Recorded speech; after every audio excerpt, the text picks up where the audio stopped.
दुख को सुख में बदलने की कला। किसी ने ठीक ही कहा है कि जिंदगी का रोना भी कोई रोना है। जिंदगी रोकर काटो या हंसकर वह तो कट ही जाती है। सुख और दुख जिंदगी के खेल है। इन्हें खेल की तरह खेलते हुए चलने का नाम ही जिंदगी है। अगर दुखों को नजरअंदाज न किया जाए तो जीना मुश्किल हो जाता है। दुख का प्रत्यक्ष रूप जितना बड़ा दिखाई देता है, अंदर से वह उतना हो खोखला और कमजोर होता है। अगर विचारों को मजबूत बनाकर रखा जाए तो दुख हवा के झोंके के साथ गायब होने वाले पानी के बुलबुलों की तरह होते हैं। दुख, तकलीफ, आपदाएं इंसान की जिंदगी के साथ जुड़ी हुई ऐसी अप्रासंगिक घटनाएं हैं जो क्षति पहुंचाकर हमें विचलित कर देती है। कभी कभी तो अविवेकी इंसान सहन शक्ति के अभाव में अपनी होश खो बैठता है। मुसीबतों को टालने की कोशिश करते हुए भी हमारा मन विचलित हो ही उठता है। आगे बढ़ने के सारे दरवाजे बंद होते देखकर सिर पकड़कर बैठने के सिवाय कोई और रास्ता नजर नहीं आता। आखिर ऐसा क्यों होता है? कारण यह है कि हमारी नकारात्मक सोच और चिंतन हम पर हावी हो जाते हैं। कहते हैं कि इंसान जैसा सोचता है वैसा ही बन जाता है। अगर सोच सकारात्मक होगी तो दुख में भी कहीं न कहीं सुख की अनुभूति होगी। राजू और हरीश की अपनी कपड़ों की दुकान थी। दुर्भाग्यवश आग लगने से दोनों की दुकानें जल गई, लेकिन वो दोनों किसी तरह से बच गए। चारों तरफ शोर मच गया।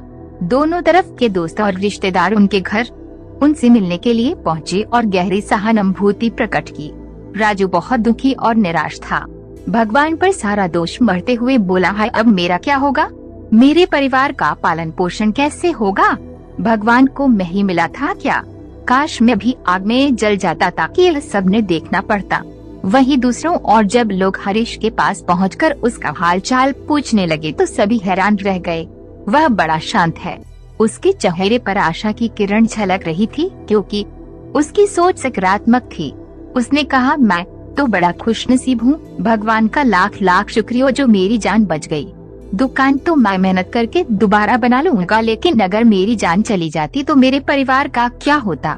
इस प्रकार देखा गया कि परिस्थिति तो एक ही थी, लेकिन एक आशावान था और दूसरा निराश। दोनों की सोच में बहुत अंतर था।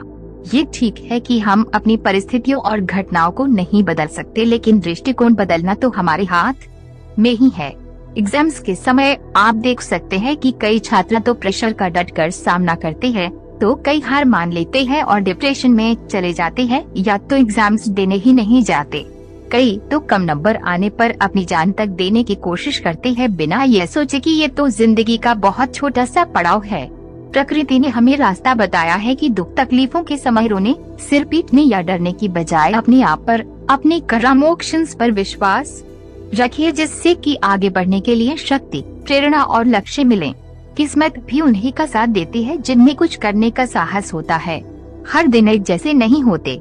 प्रकृति का नियम है कि रात के बाद दिन जरूर आता है। यहाँ कुछ भी स्थायी नहीं है। बुरे वक्त में हमें भी सुख रूपी सुबह का खुशी खुशी इंतजार करते रहना चाहिए, जो हमारे लिए एक नई ऊर्जा का निर्माण करती है। दूसरों से तुलना करके अपने भाग्य को कोसने की बजाय अपनी अच्छी बुरी आदतों, कमजोरियों और ताकतों को परखें और हिम्मत न हार कर आगे बढ़ते रहे। यही है खुशहाल जिंदगी, हैप्पी लाइफ का सबसे बड़ा